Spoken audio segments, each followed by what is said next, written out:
नमस्कार दोस्तों, हमारे इस व्रत के करने से मान सम्मान बढ़ता है तथा शत्रुओं का अक्षय होता है। आँखों की पीड़ा के अतिरिक्त अन्य सब पीड़ाएं भी दूर होती हैं। तो दोस्तों चलिए कथा शुरू करते हैं। एक बुढ़िया थी। उसका नियम था प्रति रविवार को सवेरे ही स्नान आदि कर घर को गोबर से लीपना, फिर भोजन तैयार कर भगवान को भोग लगाकर स्वयं भोजन करना।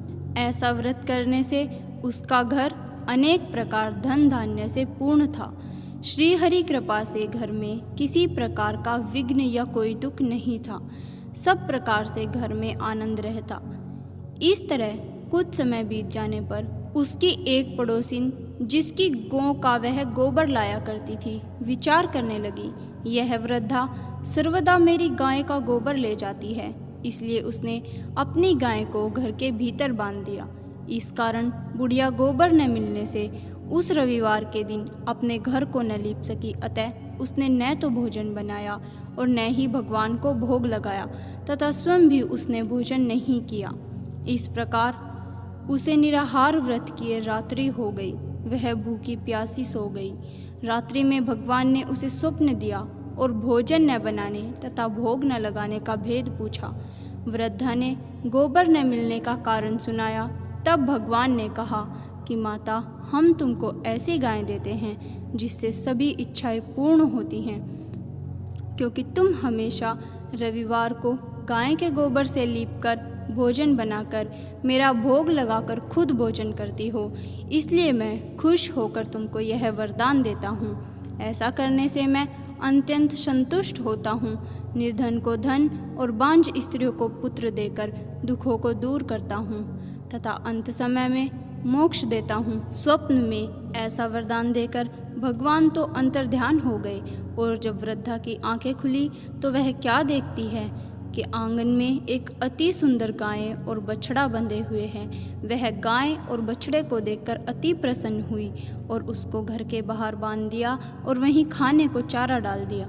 उसकी पड़ोसन बुढ़िया ने घर के बाहर एक अति सुंदर गाय और बछड़े को देखा तो द्वेष के कारण उसका हृदय जल उठा। और जब उसने यह देखा कि गाय ने सोने का गोबर किया है तो वह उस गाय का गोबर उठा ले गई और अपनी गौ का गोबर उसकी जगह पर रख दिया। वह नित्य प्रति ऐसा ही करती रही और सीधी सादी बुढ़िया को इसकी खबर तक नहीं होने दी।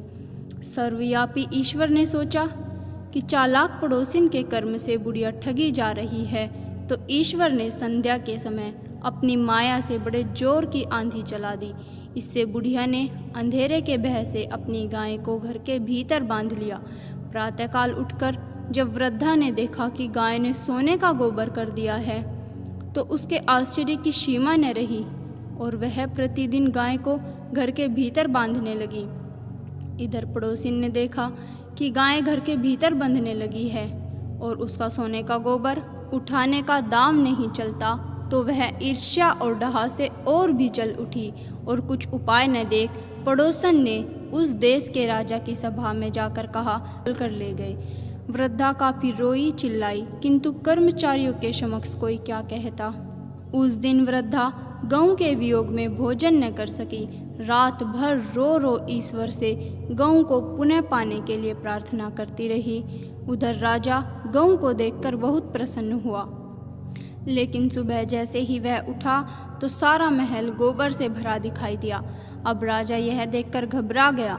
रात्रि में राजा को भगवान ने स्वप्न में कहा कि राजा, यह गाय वृद्धा को लौटाने में ही तेरा भला है।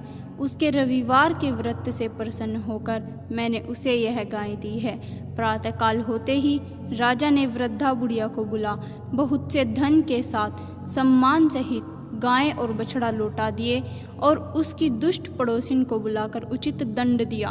तब जाकर राजा के महल से गंदगी दूर हुई। उसी दिन से राजा ने नगर निवासियों को आदेश दिया कि राज्य तथा अपनी समस्त मनोकामनाओं की पूर्ति के लिए सब रविवार का व्रत किया करो। व्रत करने से नगर के लोग सुखी जीवन व्यतीत करने लगे। कोई भी बीमारी तथा प्रकृति का प्रकोप उस नगर पर नहीं होता था। सारी प्रजा सुख से रहने लगी और रविवार के व्रत से उनकी सब मनोकामनाएं भगवान पूरी करने लगे। राधे राधे दोस्तों, तो मिलते हैं अगली कथा में।